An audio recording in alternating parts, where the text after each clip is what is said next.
네, 구원의 파도 치는 영광 33번째 시간입니다.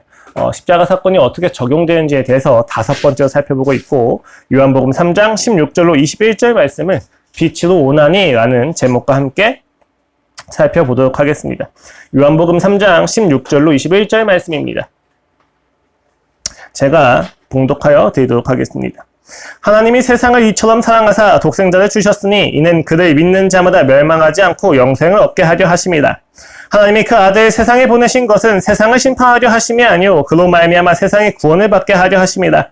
그를 믿는 자는 심판을 받지 아니하는 것이요 믿지 아니하는 자는 하나님의 독생자의 이름을 믿지 아니하므로 벌써 심판을 받은 것이니라. 그 정죄는 이것이니 곧 빛이 세상을 왔을 때 사람들이 자기 행위가 악함으로 빛보다 어둠을 더 사랑한 것이니라. 악을 행하는 자마다 빛을 미워하여 빛으로 오지 아니하나니 이는 그 행위가 드러날까 함이요 진리를 따르는 자는 빛으로 오나니 이는 그 행위가 하나님 안에서 행한 것임을 나타내려 합니다 하시니라. 아멘. 하나님의 부르심에 이어서 중생의 교대를 지금 3번째 살피고 있는 중에 있습니다. 먼저는 중생 없이는 어느 누구도 예수 그리스도를 영생으로 여길 수 없다는 점에 대해서 역설을 하였고, 두 번째는 중생한 자는 예수 그리스도의 십자가 앞에서 하나님의 사랑을 기초로 자신의 죄를 마주하는 새로운 본성이 창조된다라고 말씀을 드렸습니다. 그리고 오늘 중생을 다루는 마지막으로 중생을 사모해야만 하는 이유에 대해서 구체적으로 조금 더 살펴보고자 합니다. 많은 사람들이 중생의 교대를 들으면서 숙명이기 때문에 인간이 무엇 하나 할 수 없는 것처럼 염려를 하지만, 사실 성경이 말하는 중생의 교대는 우리로 하여금 더욱더 하나님을 사모하게 만들어줍니다. 그 증거로 오늘 본문 말씀은 복음을 전할 때 많이 인용되는 초대의 내용이었습니다. 모두 다 외우고 계실 거예요, 아마.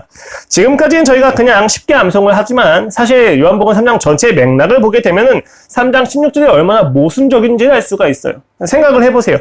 니고데모에게 예수님께서 어떻게 중생하는지에 대해서 이야기를 하시는데 불가능하다가 대답이었단 말이에요. 중생하지 않으면 예수 그리스도의 영생을 여길 수가 없어요. 그러니까 믿을 수가 없다는 이야기죠. 그런데 지금 요한복음 3장 16절은 무엇이라고 이야기합니까? 믿는 자마다 멸망하지 않고 영생을 얻게 하려 하심이라 라고 이야기하고 있어요. 믿는 것이 불가능한 사람들한테 믿어야만 너희가 영생을 얻을 수 있다 라고 이야기하고 계시단 말입니다. 이것이 우리에게 굉장히 의아하게 될 수밖에 없어요. 아니, 안 된다고 하셨는데 믿어야 된다고 이야기하신 건 무슨 경우인가? 이 부분에 대해서 전체적인 맥락과 함께 조금 더 깊이 살펴볼 것이고, 그 안에서 우리가 중생을 사모해야만 하는 이유에 대해서 조금 더 깊이 살펴보고자 합니다. 말씀드렸지만 요한복음 3장 16절은 사실 그 문맥을 고려해야만 보다 그 의미가 분명해집니다. 사실 주요한 내용은 14절이에요. 실제 전체 문맥을 보셔야 되는데, 모세가 광야에서 뱀을 든 것 같이 인자도 들려야 하리니 라고 하고 나서 왜냐하면 이라는 이야기가 나와요. 무엇을 위하여인지 15절에서 이야기합니다. 이는 그를 믿는 자마다 영생을 얻게 하려 하심이라. 그러니까 예수님은 니고데모에게 믿음으로 영생을 얻기 위해서는 하나님이신 자신이 십자가에서 죽으시고 부활하셔야만 한다라고 이야기하고 있어요. 실제로 이제 그 15절 앞에 생략되어 있는 게 희나라고 얘기해서 목적을 의미하는 접속사가 있습니다. 그리고 나서 16절이죠. 16절 앞에도 사실 생략되어 있는 접속사가 있는데, 그 접속사가 뭐냐면 가르예요. 왜냐하면 어떤 이유 때문이냐면 이라고 이유를 설명하는 것입니다. 그러니까 어떻게 이어지는 거냐면, 예수 그리스도께서 십자가에 달려 죽고 부활하셔야만 하는 이유가 무엇이냐? 목적이 아니라 이유가 무엇이냐라고 이야기했을 때 하나님께서 세상을 이처럼 사랑하시기 때문이다 라고 이야기하는 거예요. 여러분, 이게 목적과 이유라고 하는 것이 동일하게 여겨질 때가 굉장히 많이 있어요. 양치를 하는 이유, 양치를 하는 목적, 동일한 것처럼 느껴집니다. 치아의 건강을 위해서이죠. 근데 사실 목적과 이유가 항상 동일하지는 않습니다.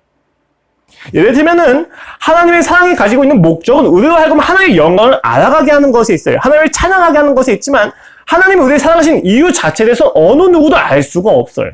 하나님 그 자신의 의지가 이유가 되시기 때문에 이유와 목적이 항상 동일하지는 않다는 이야기를 하는 겁니다.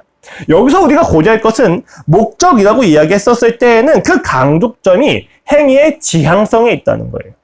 목적이라고 하는 것은 이 모든 행위가 무엇을 향하고 있는지, 내 의지가 어디를 향하고 있는지에 대해서 보여줄 때 강조가 되어지는 부분이고, 이유라고 이야기했었을 때의 강조점은 그 행위의 근거를 이야기할 때입니다. 이 행위가 어디를 향하고 있는지에 대한 이야기가 아니라 이 행위가 무엇 때문에 가능한지, 무엇 때문에 해야만 하는지에 대해서 이야기할 때 이유가 강조되고 있는 거예요. 그렇다면 오늘 여기서 우리는 예수 그리스도께서 인자가 들려야 되는 것, 즉 예수 그리스도께서 죽으셔야만 하는 이유가 무엇이라고 봐야 되는 겁니까? 예수님이 죽으셔야만 믿음으로 영생을 얻는 것이 가능한 근거가 무엇인지를 3장 16절에 설명하고 있다는 거예요. 너희가 믿으면 영생을 얻겠다라고 하는 의미도 분명히 있지만 이 16절에 하고 있는 강조점은 너희가 믿으면 영생을 얻는다가 아니라 너희가 믿음으로 영생을 얻을 수 있는 이유가 뭐냐면 하나님의 사랑이기 때문이다라고 이야기하고 있다는 거예요. 그러니까 요한복음 3장 16절을 가지고 우리가 이야기할 때 굉장히 많은 오해석이 있었던 거예요. 많은 사람들이 3장 16절을 가지고 믿음을 결단시키려고 촉구를 한단 말이에요. 그러나 요한복음 3장 16절을 가지고 우리가 진정으로 강조해야 될 것은 믿음으로 구원을 얻는다가 아니라 너희가 믿음으로 구원을 얻을 수 있는 기초가 하나님이 너희를 사랑하시기 때문이다 라고 얘기하면서 하나님의 사랑을 이야기해야 되는 거예요. 하나님이 얼마나 놀라우시고 그 사랑이 얼마나 위대하시며 그 사랑이 없으면 우리가 얼마나 비참한지에 대해서 이야기하는 것이 3장 16절이 이야기하는 바라는 것입니다. 하나님의 사랑이 십자가로 나타나지 않았더라면 어느 누구도 믿음으로 구원을 받을 수 없다라는 것. 여러분, 이러한 강조점은 굉장히 강력한 차이입니다. 많은 사람들이 의지와 결단을 촉구하고 그 의지와 결단 앞에서 절망을 합니다. 혹은 그 의지와 결단으로 믿음이 시작되었다고 여겨지는 순간 자신의 모든 신앙은 그 의지와 결단이 남용되어야만 살아갈 수 있는 인생이 된단 말이에요. 여러분, 우리의 성화를 보십시오. 정말 우리의 의지와 결단만 가지고 되어집니까? 아니면 우리의 의지와 결단이 우리를 좌절시킵니까? 신앙의 시작이 굉장히 중요하다는 거예요. 요한복음 3장 16절에서 믿음이 아니라 사랑을 강조할 때 비로소 우리는 이 모든 성화의 과정 속에서 하나님의 사랑에만 집중을 하게 됩니다. 그 결과로서 우리가 의지적으로 결단을 할 수 있다는 것입니다.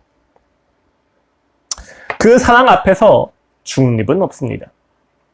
오로지 멸망이거나 영생입니다. 조금 더 쉽게 풀어서 이야기하자면 그 사랑의 질서가 아름답게 여겨지든지 혹은 그 사랑의 질서가 역겹게 느껴지는지 둘 중에 하나입니다. 우리가 예수 그리스도의 사랑을 보면서 감격하고 고상하고 기뻐하는 사람이 있는 반면에 예수 그리스도의 사랑 앞에서 위선이라고 손가락질하는 사람들이 있어요. 어리석다고 이야기하는 사람들이 있어요. 두 가지 반응밖에 없는 거예요. 중립은 없습니다. 좋기도 하고 나쁘기도 하고 이런 반응은 없어요. 예수 그리스도의 사랑 앞에서는 두 가지입니다. 영생을 얻거나 멸망을 하거나 영생을 향하거나 멸망을 향하거나 우리의 영혼이 걸린 이 중차대한 문제에 대해서 예수님은 이어서 조금 더 무서운 이야기를 하십니다. 18절 말씀입니다. 그를 믿는 자는 심판을 받지 아니하는 것이요 믿지 아니하는 자는 하나님의 독생자의 이름을 믿지 아니함으로 벌써 심판을 받은 것이니라. 믿으면 영생을 얻는다고 이야기한 것과 다르게 18절은 믿는 자는 심판을 받지 않는 것이고 않고 있고 믿지 않는 자는 이미 심판을 받은 것이라고 이야기를 하고 있어요. 여기서 우리는 인과관계 자체가 좀 뒤틀려 있는 걸 보게 되죠. 그렇죠? 믿으면 영생을 얻고 믿지 않으면 너희가 멸망을 받고 믿지 않으면 너희가 심판을 받을 거야 라고 이야기를 해야 되는데 너희가 믿고 있다면 이미 심판을 받지 않는 중이고 너희가 믿지 않는다면 벌써 이미 심판이 임한 중이다 라고 이야기를 하고 있단 말입니다. 인과관계가 뒤틀려 있다는 거예요. 이것은 사실 요한복음 3장 전체의 맥락에선 일관성이 있는 이야기입니다. 뭐 여기서 우리가 보다 예정을 깊이 볼 수도 있지만 오늘 본문이 이야기하는 바에 대해서 좀 더 그 강조에 따라가기 때문에 잠깐 언급을 할 수 있을 것 같고 오늘 본문에서는 그 원어의 강조가 어디에 있는지 조금 더 볼 거예요. 여러분 원어를 보시면 시제를 파악할 수가 있죠. 되게 흥미로운데 심판을 받지 않는다고 하는 표현은 그냥 현재형이에요. 어떤 단순한 사실과 혹은 뭐 어떤 진리에 대한 이야기할 때 저희가 현재형을 쓰죠. 그런데 심판을 벌써 받았다고 번역을 할 수밖에 없었던 이유가 뭐냐면 심판을 받았다는 표현은 현재 완료형이에요. 그러니까 지금 믿지 않는 자들은 이미 유죄 판단과 불신앙이 확정되어 있다는 것이 강조되고 있다는 것입니다. 믿는 자는 심판을 받지 않았다라고 하는 표현에 대해서 보다 믿지 않았을 때 너희가 이미 심판을 받은 거다라고 하는 표현을 시제의 차이를 두고 강조를 하고 있다는 거예요. 이것은 믿지 않는 자들에게 심판이 확정되어 있다는 것을 강조하는 것인데 이러한 강조의 의도는 유대인들의 당시 사고방식을 이해해야만 알 수가 있는 내용이에요. 가장 먼저 여러분 믿음으로 구원을 받는다는 것은 사실 당시 유대인에게 매우 충격적인 표현이라는 것을 이해할 필요가 있습니다. 본문에서 모든 사람은 여기서 유대인뿐이 아니라 이방인과 유대인이 아닌 모든 사람들을 포괄하고 있는 민족적인 개념이라고 제가 이미 여러 차례 말씀을 드렸어요. 모든 사람이 구원을 받을 수 있다는 이야기가 모든 사람한테 구원의 문이 열려있다는 이야기가 아니라 당시 유대인들 이제 대상으로 했었을 때 유대인이 아니더라도 구원의 길이 모두 열려있구나라는 거에 대해서 이야기를 한다는 점에서 모든 사람이라고 이야기를 드렸었죠. 이 모든 사람이라고 하는 표현은 믿음 하나만 있으면 된다라고 하는 기초가 있기 때문에 가능한 표현이에요. 만약에 유대인만 구원을 받는다고 얘기하면 믿음으로 구원을 받는다고 얘기를 못해요. 그것은 행위와 조건과 자격이 있어야만 구원을 받는 것이 되죠. 그런데 너희뿐만이 아니라 모든 사람이 구원을 받을 수 있다고 이야기했을 때 반드시 필요한 전제가 믿음이란 말이에요. 구원의 다른 방식이 필요하다는 거예요. 그러니까 지금 시대가 달라진 거예요. 옛 시대의 구원 질서는 믿음이 아니었는데 이제 이 구원의 시대에선 믿음이 필요하다고 예수님이 강조해서 이야기하시는 겁니다. 물론 시대랑 상관없이 항상 믿음으로 구원을 받았어요. 그런데 이것을 악용하고 남용하고 왜곡시킨 유대인이 있기 때문에 지금부터 믿음이 우리의 구원의 방법이다라고 강조하셔서 이야기하셨다는 거예요. 당시 유대인들에게 구원은 굉장히 편협했어요. 누군가는 구원을 받고 누군가는 심판을 받고 구원과 심판을 나누어 보였습니다. 그리고 이 나눈 거 안에서 항상 구원은 유대인의 것이고 심판은 항상 이방인의 것이었어요.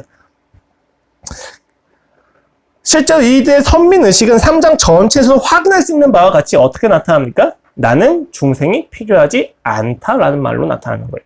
니고데모의 모든 반응이 무엇입니까? 나는 중생이 필요한 사람이 아닙니다. 이지 않습니까? 심지어 당시의 쿰란 공동체는 유대인들만이 구원받는 것이 아니라 쿰란 공동체만 구원받는다는 의식까지 가지고 있었어요. 무슨 이야기냐면 이들의 아집과 고집이 우리가 생각한 것보다 강력했다는 것을 의미합니다. 이들에게 믿음으로 구원을 받는다는 것은 결코 인정할 수 없는 사실이에요. 자신들의 민족의 정체성이 모두 깎여나가는 거란 말입니다. 받아들일 수 없는 충격적인 이야기고 예수님을 죽여야만 하는 이유가 되는 것이죠. 이것을 우리가 쉽게 이야기하면 그대의 마음은 굉장히 간단합니다. 자기는 심판의 대상이 아니라고 확신하고 있는 거예요. 자신들은 잘못한 것이 없다고 생각합니다. 자신들은 결코 구원에서 박탈될 수 있는 어떠한 과실이 없다고 그들은 확신하고 있었다는 거예요. 그러나 예수님께서 얘기하시는 그리고 제시하시는 구원은 심판과 구원이 동반됩니다. 항상 같이 가요. 심지어 모든 인류가 죄인이기 때문에 자신이 마땅히 죽어야 할 그리고 심판받을 죄인임을 마주하는 자만이 구원을 받을 수 있다고 이야기하신 게 예수님의 구원이에요. 예수님께서 이야기하시는 구원은 어떤 민족이면 무조건 구원, 어떤 민족이면 무조건 심판이 아니에요. 모든 사람이 동일하고 모든 사람이 믿음으로 구원을 받는다고 이야기했을 때 모든 사람이 자신의 죄를 마주하는 심판이 있는 상태에서 구원이 있어요. 그분이 제시하시는 구원은 그렇기 때문에 심판과 구원이 떨어지지 않는다는 이야기입니다. 그렇기 때문에 구원의 내용이 보다 풍성하고 넓어져요. 깨끗한 자가, 고상한 자가, 깔끔한 자가 구원을 받는 것이 아닙니다. 믿는 자가 구원을 받는 것입니다. 이것이 예수 그리스도의 다른 거룩이라고 하는 구별됨이에요. 바리새인들은 창기나 세리와 함께 밥을 먹거나 시체를 만지게 되면 자신이 더러워질까 걱정을 했지만 예수 그리스도는 창기와 세리와 항상 함께 하십니다. 왜 그렇습니까? 그분의 거룩은 만져서 더러워질 것을 걱정해야 될 거룩이 아니라 더러운 것도 깨끗하게 하시는 거룩이기 때문이에요. 그 본질이 무엇입니까? 믿음이란 말이에요.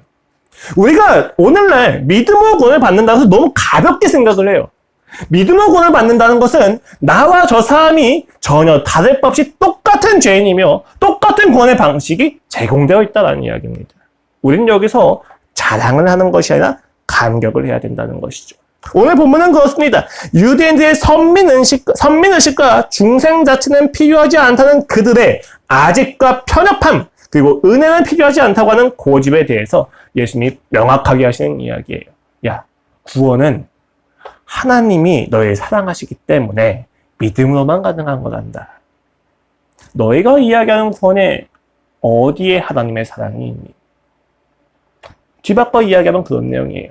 너희가 주장하는 구원에 그토록 살아내시고 참아오셨던 하나님의 사랑이 어디에 있니? 너희의 자격과 조건에 대한 자랑밖에 없지 않느냐? 라는 것에 대한 명확한 비판이십니다.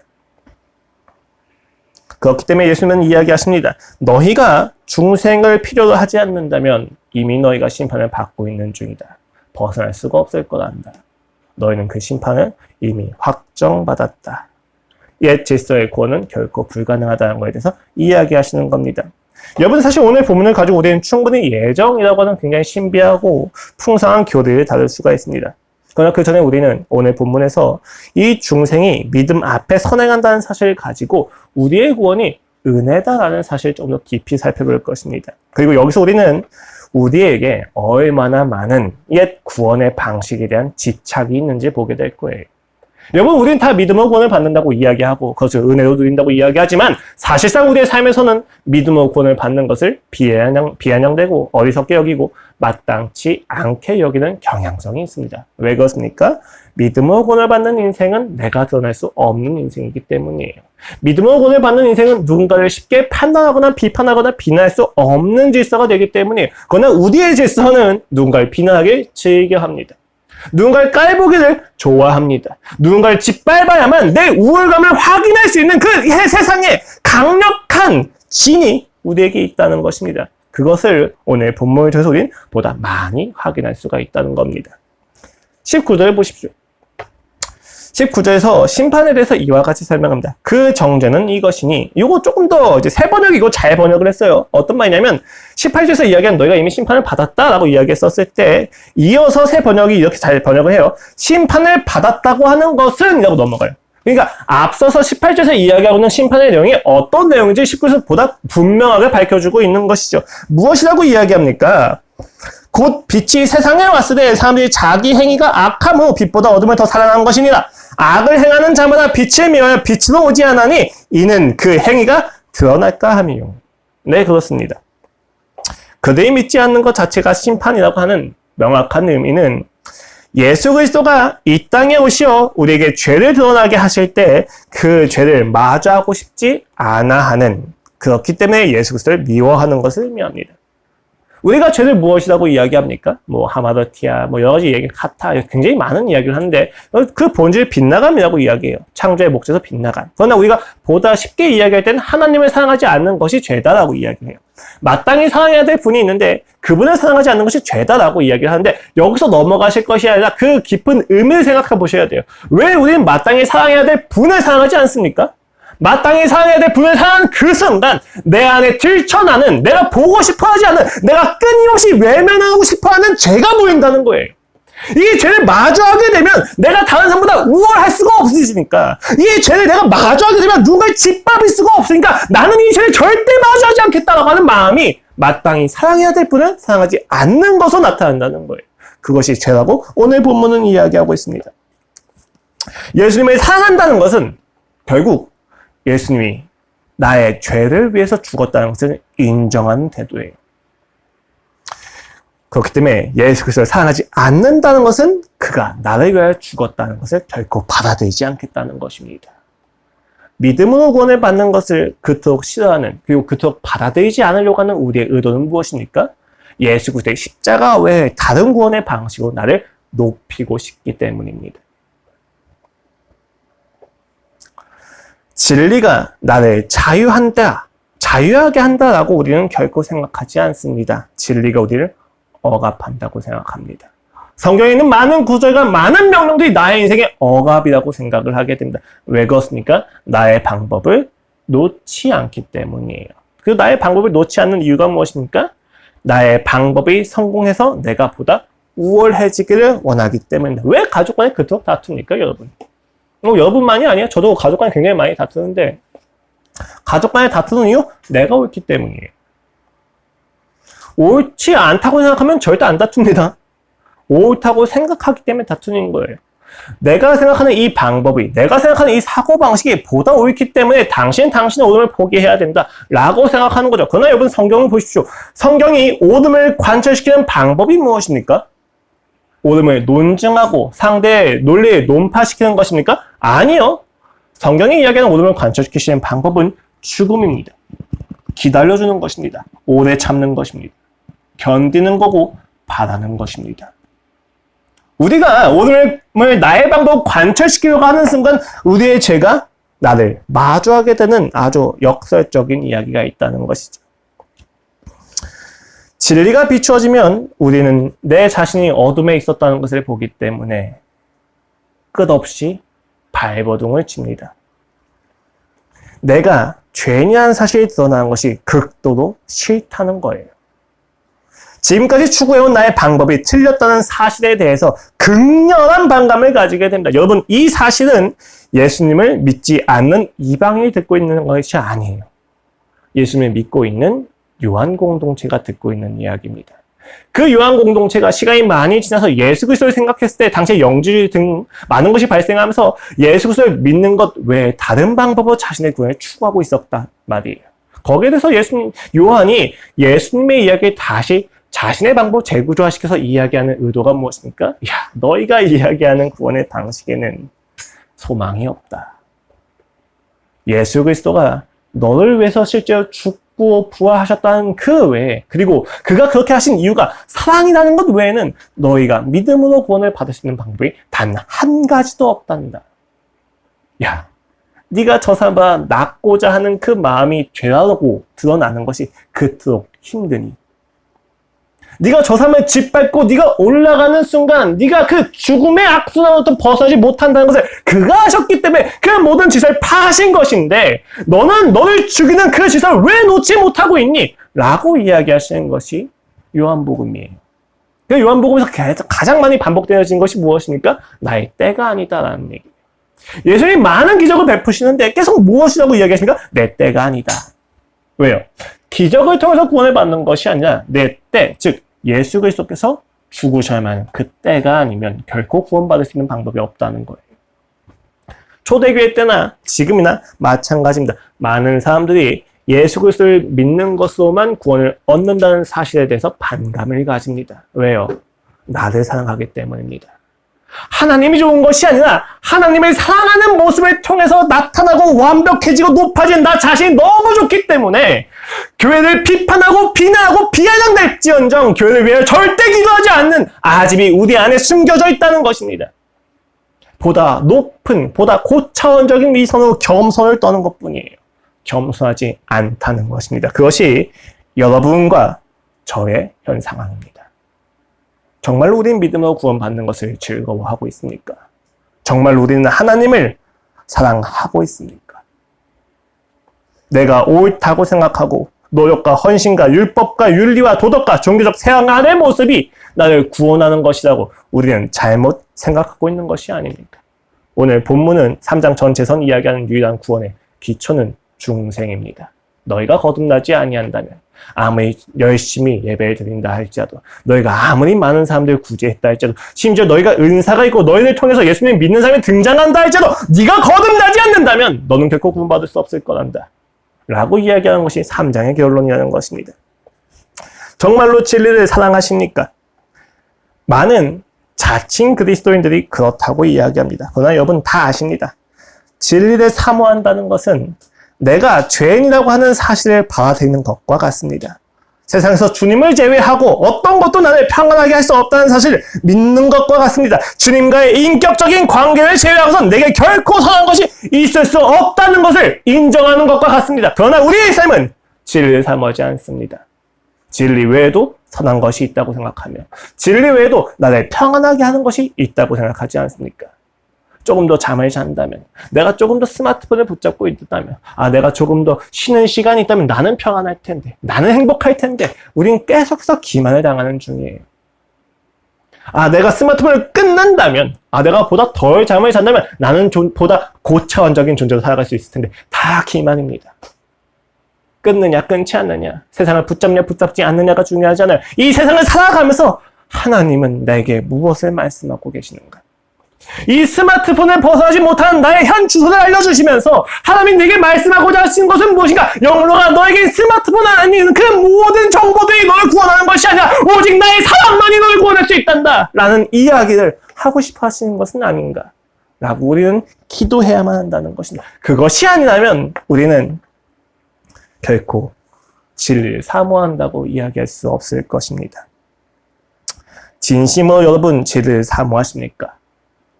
여러분을 죄인이라고 분명하게 정죄할 수밖에 없는 복음은 사모하십니까? 만약 그렇지 않다면 우리의 중생을 의심하고 내가 현재 심판 중에 있는 것이 아닌지를 우리는 살펴봐야만 합니다. 구원을 잘못된 근거로 확신하기보다는 자신의 구원을 끊임없이 의심하는 것이 보다 유익하다는 것에 대해서는 개혁주의 전체가 동의하는 바입니다. 우리가 이야기하는 구원의 확신은 내게서 나오는 것이 아니기 때문이에요. 하나님에게서 오는 것이지. 예수님을 만나기보다 예수님을 따르고 있는 나 자신의 우월함이 좋다면 여러분은 중생과는 거리가 먼 사람일 것입니다. 구원의 감격이 아니라 자랑로 열매를 맺는다면 여러분은 반드시 신앙을 의심하셔야만 할 것입니다. 그것이 바로 신앙입니다. 그리고 그 의심의 끝에서 반드시 주님의 사랑을 만나고야 말 것이라는 것이 우리의 믿음이기도 합니다. 여러분, 물론 우리가 매스컴들을 보면서 보도되는 악인들을 보면서 저들보다 좀 낫지라고 생각할 때가 있습니다. 심지어 실명을 언급하기도 힘든 너무 많은 극악한 죄인들이 있는 것이 사실이에요. 그 피해자들에게는 어떤 말도 못하고 그들이 하나님이 정말로 계시냐, 하나님 정말 선하시냐라고 그 피해자들이 말을 한다면 그 앞에서 그저 눈물로 기도할 수밖에 없고 울 수밖에 없는 사건과 사례들은 무수히 많이 있습니다. 그런 것들을 보면서 우리는 분명 그 가해자들보다 내가 조금 더 낫다라고 생각할 수 있습니다. 심지어 실제로 어떤 부분에서는 정서적으로 우리가 더 나은 것도 있을 것 같습니다. 그러나 믿음으로 구원을 받는다라고 하는 그 이야기 앞에서 어느 누구도 자신의 잘남을 이야기할 수 없다는 것을 잘 아셔야만 합니다. 그들과 우리가 다른 것은 다만 상황과 조건과 그리고 은혜가 달랐을 뿐입니다. 그들에게는 어느 누구도 없었는데 내겐 한 사람도 있었다는 것. 그들에게는 그 상황과 조건에 대해서 해석해준 사람이 한 사람도 없었는데 내게는 그러한 능력이 있었고 내게는 그러한 분별력이 있었다는 것. 그것은 여러분 하나님이 우리를 지켜주셨다는 것에 대한 감격의 내용이 되는 것이지 내가 그보다 낫다라고 하는 이야기가 될 수는 없다는 것입니다. 내가 저 치와 같은 상황이 있었더라면 나는 과연 달랐을까? 우리는 생각해봐야만 합니다. 이러한 생각까지 하게 하는 것이 신앙이에요.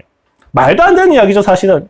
지금 제가 여러분한테 말씀드린 건 받을 수가 없는 사실일 거예요. 내가 어떻게 저 사람과 똑같은 사람일 수 있는가? 내가 어떻게 저 극악한 악인과 같은 사람이라고 이야기할 수 있겠는가? 라고 이야기했을 때 신앙은 같다고 이야기하는 거예요. 받아들일 수 없는 복음입니다. 저는 여러분들 지금 받아들일 수 없는 이야기를 하고 있는 거예요. 그런데 받아들여지시잖아요. 그것이 지성적으로 맞다고 생각이 드시잖아요. 그치? 예수 그리스도 앞에서 누가 과연 피해자하고 이야기할 수 있겠는가? 누가 과연 더 나은 존재하고 이야기할 수 있겠는가? 그것이 마치 내 감정이 도기하지 않을 뿐 나는 그것이 옳다는 사실 복음으로 알고 있지 않는가? 라는 것이 우리의 결론이지 않습니까? 네, 맞습니다. 불가능한 이야기예요. 그렇기 때문에 거듭난 자들만 받아들일 수 있는 이야기입니다. 우리는 누구보다 죄인이라는 사실을 가장 깊이 받아들이고 있는 자리입니다. 감히 누구를 비난할 수 없어요. 그리고 거대 담론적인 이야기를 비난하기보다 여러분 우리가 비난하기 쉬운 사람은 항상 가족이고 주변 사람이죠. 아는 사람들 비난하기가 쉽기 때문에 그렇죠. 그 안에서 잘 생각을 해보세요, 여러분. 저도 이렇게 여러분 앞에서 막 거대 담론적인 이야기나 좀 더 거시적인 이야기하면서 우리가 겸손해야 된다고 이야기하지만 저도 가장 가까운 사람들에 대해서 판단을 하지 않느냐? 아니요, 판단을 해요. 비난을 하지 않느냐? 비난을 하기도 합니다. 무엇이 문제입니까? 저도 여전히 그 죄의 관습과 기만에 완전히 자유하진 않는다는 얘기예요. 우린 그 모든 것을 통해서 절망하는 것이 아니라 하나님의 사랑을 의존하는 자세로 나아가야만 합니다. 그것이 바로 신자의 태도예요. 우리의 노력으로 구원받는 것이 아니라 나를 주장할 수 없다는 것, 그것이 바로 신자의 자유함입니다. 오직 주의 은혜 외에는 구원의 기초가 없기에 나를 주장하기보다 주님이 드러나는 것이 기쁜 인생, 그것이 우리의 삶이죠. 타인이 얼마나 악한지를 고려하기보다 내가 죽을 죄인임에도 불구하고 구원을 받았음에 초점을 잡는 것이 비로소 신앙이라는 것입니다. 누구와 비교해서 높아지는 것이 아니라는 거예요. 10절 19절에서 21절을 보시면 법정적인 영화가 세 가지가 나타나요. 심판과 판결과 증언이요. 증언 맞나? 어이구.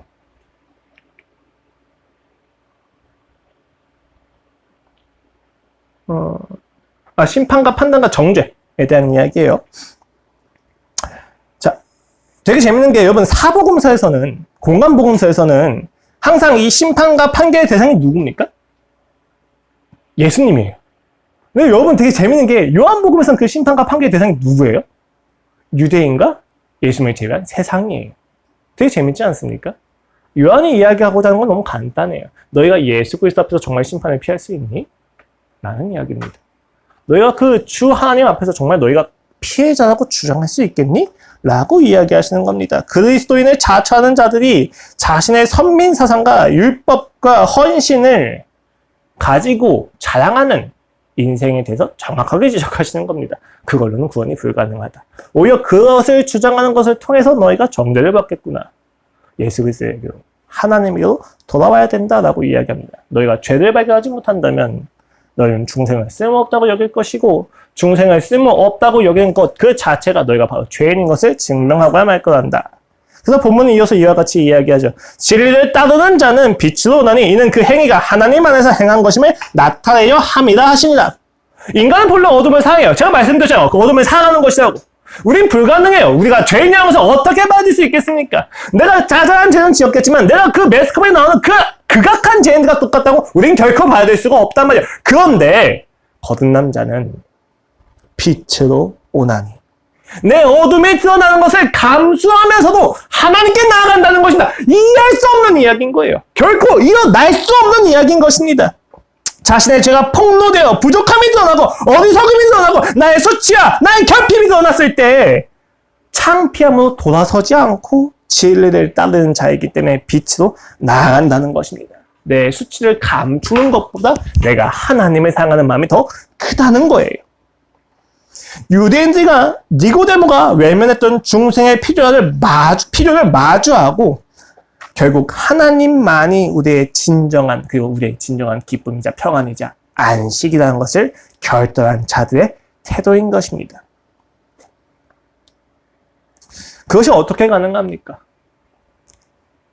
그것이 가능한 이유가 요한복음 3장 16절에서 사랑을 강조한 이유입니다. 우리가 어떻게 해야 우리의 죄가 폭로될 때도 불구하고 하나님께 나아갈 수 있겠습니까? 단 한 가지입니다. 이것의 기능과 논리를 생각하신다고 될 수 있는 이야기가 아니에요. 자유주의 몇 퍼센트와 예정이 몇 퍼센트면 이것이 어떠한 인과관계로 되어 아니 그런 이야기가 아닙니다. 우리가 여기서 죄를 마주하면서도 하나님께 나아갈 수 있는 유일한 이유는 요한복음 3장 16절이에요.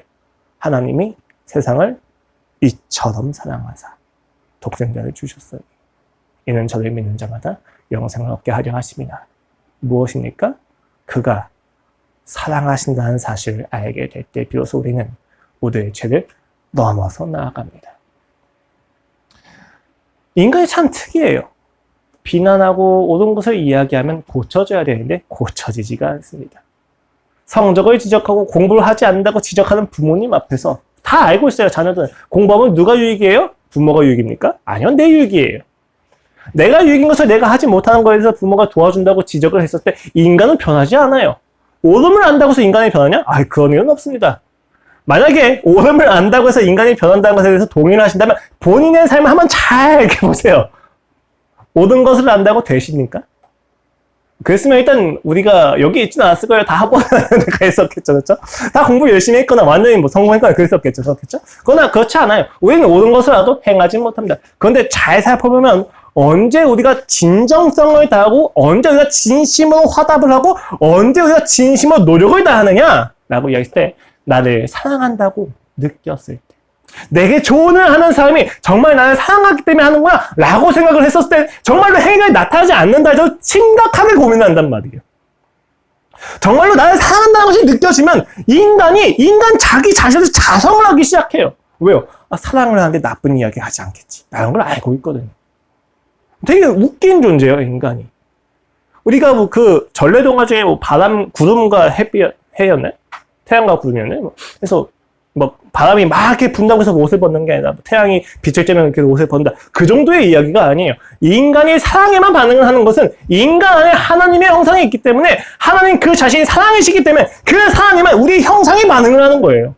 지정의에 넘어서 영적인 이야기인 거예요. 그러므로 우리는 중생을 사모해야만 합니다.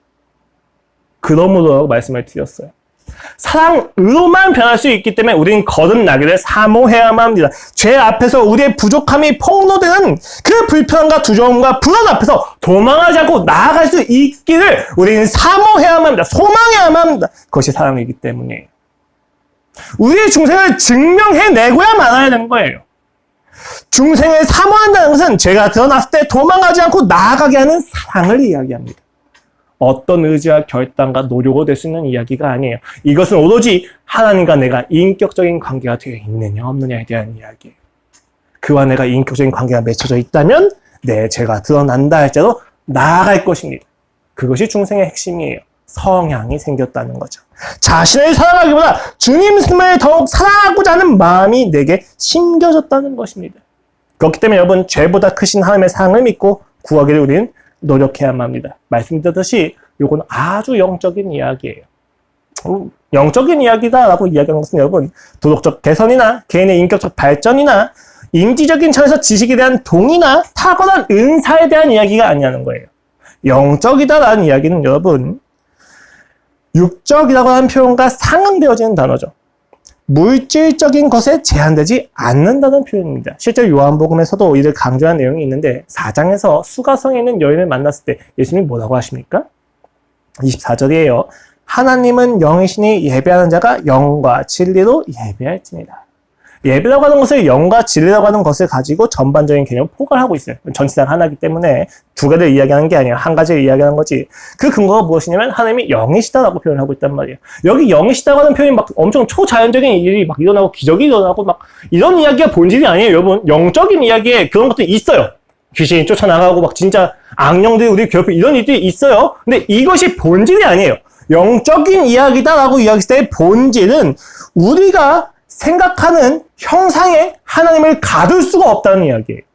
실제로 구약에서 하나님이 영이시다라고 표현할 때 대부분은 우상을 만들려고 하는 경향성에 대해서 비난할 때 이야기가 나와져요. 우상이 무엇입니까? 내가 보이고 내가 감지할 수 있고 내가 느낄 수 있는 형상에 하나님을 가두는 것을 우리는 우상이라고 이야기하잖아요. 그럼 하나님이 영이시라는 표현은 우리가 가지고 있는 편견과 생각과 틀에 우리의 질서에 하나님을 가둘 수 없다는 것을 이야기하는 것이고, 요한복음 4장 전체의 맥락을 봤었을 때에도 사마리아 여인이 가장 간절히 바라는 것은 이 그리심 산에선 예배를 드릴 수 없고 예루살렘에서는 예배를 드릴 수 있다고 이야기하지 않습니까? 이 맥락이에요. 무엇입니까? 하나님은 영이시니 너희가 영과 진리로 예배하는 자는 영과 진리로 예배할지라. 야, 예루살렘을 가야만 예배를 드릴 수 있는 것이 아니야. 내가 어느 곳에서나 누구나 스스로 예배를 드릴 수 있는 그날을 오게 할 거란다 라고 하는 것을 의미한단 말이에요. 사마리아에 있는 그 수가성도 갇혀있던 거예요. 공간을 가야만, 거룩한 장소에 가야만, 거룩한 삶이 되어야만 내가 예배를 드릴 수 있겠구나 라고 생각을 했는데 예수님이 다 깨버리신 거예요. 아니야, 그런 것은 예배의 본질이 아니야. 어느 곳에서나 영과 진리만 있다면 예배를 드릴 수 있을 거란다. 왜냐면 하나님은 영이시기 때문이야 라고 이야기를 하신다는 겁니다. 바른 예배는 물리적인 장소나 신체적인 자세와 외적 의식과 관련되는 것이 아니라 오로지 인격적인 하나님과의 만남과 그에 대한 믿음으로만 이루어진다는 것입니다. 중생을 사모하는 것이 영적이라는 사실은 여러분, 우리 모두가 하나님과의 인격적인 만남과 관계를 사모해야 된다는 것을 의미합니다. 그것이 아니면 저는 어떤 방법으로도 여러분의 죄를 마주하면서 이길 수 있는 방법이 없다고 생각합니다. 불가능해요. 인격적인 하나님의 그 존재됨과 그 인격적인 사랑을 알지 못한다면 여러분 결코 신앙생활을 할 수가 없을 것입니다. 그리고 그것이 없다면 내 자신의 구원을 반드시 의심해야만 합니다. 비인격은 율법과 헌신과 노력과 자격과 공로와 그리고 등등의 예식과 물질적인 자리에 거룩함을 가두고 중생을 이해합니다. 사모하지 않아요. 비인격은 여러분 오늘 본문을 보면서 그래서 우리가 노력을 해야 된다는 거야, 말아야 된다는 거야, 이러한 질문들을 끌어내요. 왜 그렇습니까? 하나님의 비인격적 대상을 여겼을 때 중생과 구원의 모든 책임은 누가 가지게 돼요? 내가 가지게 돼요. 그 방법을 어떻게 해야 되는지 내가 알면 구원을 받을 수 있다고 생각을 하게 된단 말이에요. 제가 저번 주에 말씀을 드렸잖아요. 니고데모가 하는 모든 질문의 요지가 무엇입니까? 어떻게 하면 내가 구원을 받을 수 있겠습니까? 구원의 방법을 물어본다면. 근데 예수님께서 반복해서 하시는 얘기는 뭐예요? 구원의 방법이 아니라 내가 구원을 줄 거다. 누가 구원을 하시는지를 이야기하신단 말이에요. 무엇을 이야기합니까? 너의 마음대로 너의 의지와 너의 노력과 필요 없다 이런 이야기가 아니에요. 너의 모든 노력과 너의 모든 방향성과 너의 모든 기도는 구원을 베푸시는 하나님에게로 향해야 된다라고 이야기하는 거예요. 너희가 구원의 방법에 집중할 것이 아니라 누가 구원을 행하시는지에 대해서 집중해야 된다라고 이야기하는 거예요. 여러분의 지금처럼 모든 상황이 있을 거예요. 많은 문제들이 있을 거예요. 그 모든 문제들 속에서 여러분이 그 문제를 해결한 유일한 방법은 내가 문제를 해결한 방법을 아는 것이 아니라 누가 이 문제를 허락하셨고 이 문제를 누가 해결할 수 있는지에 대해서 관심을 가지는 것만이 우리의 문제의 모든 상황에서 구원받을 수 있는 방법이라는 것입니다. 중생을 사모하라. 그런 의미예요. 여러분에게 구원을 주시는 하나님을 사랑하셔야만 한다는 것입니다. 윤리적으로 착한 이들이 되었다고 해서 우리가 구원을 받는 게 아니에요. 이렇게 생각을 하면 되게 재밌을 것 같아요. 쉽게 말하면 공부를 열심히 하고 윤리적으로 착한 아들이 되었다고 해서 내가 아버지의 자녀라고 확신할 수 있는 게 아니에요. 우리가 언제 아버지의 자녀됨을 확신합니까? 그럼 모든 비본질을 차치하고 아버지와 식탁에 앉아 같이 식사하면서 아버지와 서로 이야기를 나누는 그 일상적인 관계 속에는 자녀됨을 확인합니다. 비인격적인 어떤 기능을 수행해서가 아니라 인격적인 교제가 있었을 때 우리는 심지어 내가 아버지의 진짜 실제적인 어떤 육체적인 후손이 아니다 할지라도 우리는 그 교제 속에선 아버지가 아닌 존재도 아버지로 여기게 돼요. 양자가 그런 거잖아요. 이방인이 어떤 그런 이야기, 우리가 신체적이고 육체적인 어떤 무언가가 있어야만, 그런 조건과 자격이 있어야만 아버지를 고백하지 않는다니까요. 우리가 언제 아버지를 고백해요? 실제적으로 그분의 사랑을 경험할 때. 그 일상생활을 인격적인 교제와 함께 할 때 우리는 아버지로 고백을 합니다. 그렇다면 여러분, 신앙도 마찬가지예요. 우리가 언제 우리의 중생을 확신할 수 있습니까? 아버지와 교제할 때입니다. 이 식탁 위에서의 교제에는 내가 잘한 것만 떠드는 것이 아니라 내가 무엇을 못했는지, 내가 무엇을 잘못했는지, 내가 무엇을 연약했는지에 대해서 모두 이야기하는 인격적이고 포괄적인 이야기일 것입니다. 여러분, 사실 신자들이 만나면 기뻐해야 돼요. 우리가 길거리 가다가 예수님 믿는데 나 진짜 눈물 흘려서 막 서로 부둥켜 이런 일들이 일어나야 되는데 오늘날은 좀 이렇게 서로 신자로 가면 오히려 경계를 하죠. 신앙이 명분이 돼가지고 서로 속이는 경우가 꽤 많이 있기 때문에 뭐 교회 순수성에 대해서 이야기할 부분이 있지만 여러분 그리스도인이 서로 만나서 가장 많이 복음을 나눌 수 있는 방법은 이게 기능적으로 이야기하시면 안 되고 본질적인 것만 좀 참고를 하세요. 신자가 신자끼리 만나서 진짜 한 하나님을 믿고 있다는 것에 대한 확인은 서로의 연약함을 나눌 때 가능합니다. 연약함을 나누지 않으면 여러분 모든 관계는 거짓이 돼요. 잘한 것, 잘난 것, 은혜에 쥐어짜서 은혜로운 척, 거룩한 척을 하는 관계가 되고 거기엔 절대 자유가 없습니다. 우리의 자유는 우리의 죄가 우리를 이기지 못하고 우리의 죄가 우리의 주인이 되지 못한다는 확신 가운데 있습니다. 그렇기 때문에 여러분 그리스도인의 관계는 반드시 연약함이 나눠져야 돼요. 이것을 기능적으로 생각하지 말라는 것은 연약함을 이야기하는 것 자체가 여러분 그리스도를 만들어주는 게 아니에요. 연약함을 말해도 괜찮을 수 있는 하나님의 사랑을 알고 있었을 때 비로소 우리는 자유하게 된다는 것입니다. 저도 사실 편하게 설교를 하고 싶어요. 그러니까 오늘 본문이나 오늘 설교는 사실 굉장히 불편한 주제예요. 왜냐면 여러분 예수님 믿는다고 다 나오신 건데 믿는지 확인하고 이야기하는 내용이잖아요. 저도 어렵게 말하고 싶지 않고 영접기도 좀 하면은 뭐 예배 좀 드리면 구원 받았다고 이야기도 하고 싶어요. 그런데 어떻게 합니까? 성경이 말하는 중생의 본질이 이렇게 확실한 것을 죄를 넘어서 주님을 사랑해야 된다는 것, 주님이 내게 주시는 것보다 내가 주님 자체를 사랑하기를 원하는 욕구가 있다는 것, 주님만 사랑하기를 사모하셔야만 한다는 것, 그 안에서 우리는 중생을 확인할 수 있습니다. 그렇기 때문에 여러분 그렇지 않다면 중생을 의심하십시오. 예배 드린다고 해서 교회 나왔다고 해서 신앙을 좀 안다고 해서 구원받았다고 이야기할 수 없습니다. 그분은 아버지로 고백하셔야만 합니다. 아버지 앞에서 모든 죄에 까발려짐 앞에서도 아버지를 포기하지 않으셔야만 합니다. 그리고 아버지도 포기하지 않으십니다. 불가능한 이야기죠. 그렇기 때문에 우리는 그 불가능함 앞에서 절망할 것입니다. 그리고 그 절망의 끝에서 반드시 하나님을 만나주실 거예요. 하나님의 질서 안에서 말씀을 마무리하겠습니다. 하나님의 질서 안에서 너희는 스스로 구원이 불가능하나 믿기를 구하라고 하는 그 초대 모순은 여러분 모순이 아닙니다. 이것이 모순으로 다가오는 이유는 유일하게 내가 스스로 할 수 있다, 내지는 나는 중생을 필요로 하는 사람이 아니다, 나는 죄인이 아니다 라고 하는 등의 자기 사랑과 의의를 가지고 있기 때문입니다. 조금 더 깊이 말하자면 불안이에요. 내 죄 때문에 불안한 겁니다. 하나님도 내 죄의 나를 떠나실까 불안하기 때문에 우리는 그 죄를 마주하지 못합니다. 이해되지 않고 믿겨지지 않는 것을 위하여 노력하고 애써야 한다는 것은 우리에게 너무 불안한 이야기예요. 내가 정말 중생한 것이 맞는지 안 맞는지 모르는 상태에서 구해야 된다? 굉장히 힘든 이야기죠. 노력했는데 안 된다면, 기도했는데 내가 구원받은 것이 아니라면 등등의 생각이 우리를 더욱더 많이 불안하게 합니다. 그래서 우리는 주저하게 되는 것이죠. 그 주저함의 이유는 여러 가지 합리성을 가지고 설명하게 되고 정당성을 가지게 되면 우리의 마음이 굳어집니다.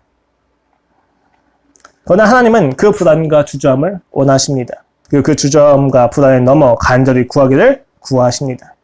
그러면 어떻게 하면 우리가 불안해하면서도 주저하면서도 그를 찾을 수 있겠습니까? 여러분 근데 사실 이거 진짜 간단한 이야기예요. 정말 죄송한데 그것밖엔 답이 없어요. 여러분 불안해하고 주저한다고 해서 세상을 향해서 나아가시겠습니까? 여러분 아시겠지만 세상이 즐겁지가 않으실 거예요. 이미 너무 많은 말씀을 들으셨기 때문에 세상에서 즐거워하려고 해도 이 세상이 영원하지 않다는 것을 알기 때문에 세상이 여러분의 목을 오히려 더 옥죄게 될 거예요. 여러분이 하고 싶었던 모든 것을 하시죠? 그럼 그 이상의 공허함을 찾아올 것입니다. 정말로 여러분이 뒤질 수 있겠습니까? 할 수 있는 방법이 있어요. 불안해해야 될 때가 아니에요, 여러분. 간절해야 될 때예요. 불안이 우리를 만들지 않습니다. 그 불안이 우리를 간절하게 만든다는 것이 중요해요. 불안을 신앙으로 해석을 하셔야 돼요. 그래서 마태복음에서 이렇게까지 이야기하잖아요. 심령이 가난한 자는 복이 있나니 천국이 저희 것입니다. 불안과 주저함은 신자가 가지는 굉장히 중요한 특성입니다. 그렇지 않다면 우린 불안해하지 않기 때문이에요. 내가 하나님을 모른다면 걱정할 필요가 없잖아요. 그냥 세상 즐기면 되지. 만약에 진짜 하나님이 없다. 저는 그냥 당장 자살할 거예요. 왜요? 이미 제가 알고 있는 지식에서는 세상에서 어떠한 쾌락주의와 어떠한 허무주의도 답이 되지가 않아요. 그럼 빨리 죽는 게 답이에요. 마약을 하거나. 인생이 즐겁지가 않잖아요. 고통만 가득합니다. 하나님이 없다면 우리가 왜 굳이 인생을 살아야 됩니까? 하나님이 없다면 왜 내가 굳이 치약의 몸부림을 쳐야 됩니까? 이유가 없어요. 그런데 하나님이 있다면 그 불안과 주저함을 넘어서 바라고 소망하고 오래 참고 견디게 됩니다. 왜요? 그날 반드시 이루어질 것이기 때문에. 그 불안을 넘어 간절해지는 것이야말로 사실 우리가 중생했다는 증거일 것입니다. 그 간절함을 사모하십시오. 그 끝에서 우리는 사마리아 여인이 들었던 그 대답을 듣고야 말 것입니다. 예수님께서 하나님은 영이시니 예배한 자가 영과 진리로 예배할 거다라고 이야기하자 사마리아 여인이 이렇게 이야기합니다. 여자가 이르되 메시아 곧 그리스도라 하는 이가 오실 줄 내가 아노니 그가 오시면 모든 것을 우리에게 알려주시리라. 이 모든 공간을 넘어서서 정말 예배가 가능하다고요? 이해가 안 됩니다, 주님. 내가 지금껏 남편을 여러 바꾸면서 살아온 것은 바로 그 구원자를 찾고 있기 때문이었습니다. 그가 오시면 다 알려준다고 하셨으니까 그가 오지 않았기 때문에 내가 지금까지 찾아다녔던 것입니다, 주님. 그가 오시면 달라질 텐데 오지 않았기 때문에 내가 찾고 있는 이 갈증 속에서 주님, 이제는 묻습니다. 언제까지 찾아야만 합니까? 언제 나는 구원을 누릴 수 있겠습니까, 주님? 그가 오시면 내가 그때 예배드리겠습니다. 나는 사마리아 여인의 절망과 체념과 회의 앞에서 예수님께서 대답하십니다. 예수께서 이르시되 너에게 말하는 내가 그다. 내가 그다. 그리고 나서 그녀는 물동이를 버리고 동네에 가서 그가 그리스도라고 소리를 칩니다. 중생을 사모하셔야 돼요. 여러분, 우리가 사모하고 치하게 몸부림치고 간절하게 살아가는 그 모든 순간이 너무너무 아프고 힘들 거예요. 그래서 주님 언제까지 내가 이렇게 살아야만 됩니까? 주님 언제까지 내가 주님을 기다려야만 됩니까? 주님 언제 우리 인생이 변합니까? 주님 언제 우리 인생이 조금 더 행복할 수 있겠습니까? 나 너무 힘듭니다. 라고 이야기했었을 때 예수님이 여러분의 그 절망의 끝에서 오셔서 이야기하실 것이다. 내가 너의 모든 문제를 해결한 바로 그 예수 그리스도다. 이 모든 문제가 해결되었고 내가 너를 사랑하고 너의 모든 죄는 이제 너의 발 밑에서 엎드려져 아무 힘도 행사하지 못할 거야. 내가 그다. 그때 우리는 내가 지금까지 찾았던 모든 것들이 사실 주님을 구하는 것이었군요. 돈이 필요하다고 여겼고 명예가 필요하다고 여겼고 문제의 해결 방식이 필요하다고 여겼고 삶이 필요하다고 여겼는데 주님 내가 구했던 것은 사실 당신이었군요. 영원히 나를 떠나지 않고 그 죽음으로 나를 사랑하는 당신을 내가 구했던 거군요. 내가 바로 예수 그리스도다. 치열하게 절박하게 더러움을 무릅쓰고 사모하십시오. 그리하면 그 끝에서 예수님이 오셔서 알려주실 것입니다. 내가 바로 네가 그토록 찾고 있었던 영생이란다. 함께 기도하시겠습니다. 하나님 아버지 감사합니다. 우리의 인생이 참으로 비천하여 절박해집니다. 주님을 믿는다고 고백하기도 힘들 정도로 내가 할 수 있을까가 아니라 내가 해도 됩니까? 라는 질문이 나올 정도로 주님 나는 비천한 존재입니다. 이 죄에서 나는 벗어나질 못합니다. 아버지, 언제까지 내가 주님을 찾아야만 합니까? 그리고 당신은 언제까지 참아주셔야만 합니까?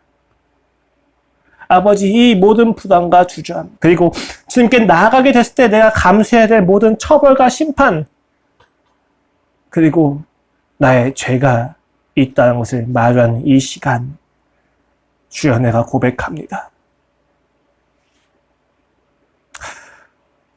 주님이 너무 좋습니다.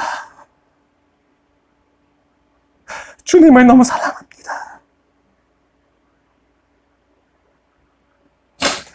아무리 내가 당해야 될, 감수해야 될 위험과 아픔이 있다 할지라도 주여 이제 난 주님을 포기할 수가 없습니다. 내게 보다 더 깊은 간절함을 주시옵소서. 내 인생이 실패로 끝난다 할지라도 내 인생이 비천한 거지도 아무 열매 없이 끝난다 할지라도 나는 이제 주님을 포기하지 못합니다. 그러니 주님 나를 만나 주시옵소서. 내게 진정한 영생을 보여 알게 하여 주시옵소서. 감사합니다 주님. 예수 그리스도의 이름으로 기도드렸습니다. 아멘. 함께 찬양하시면서 기도하고는 예배를 마치도록 하겠습니다.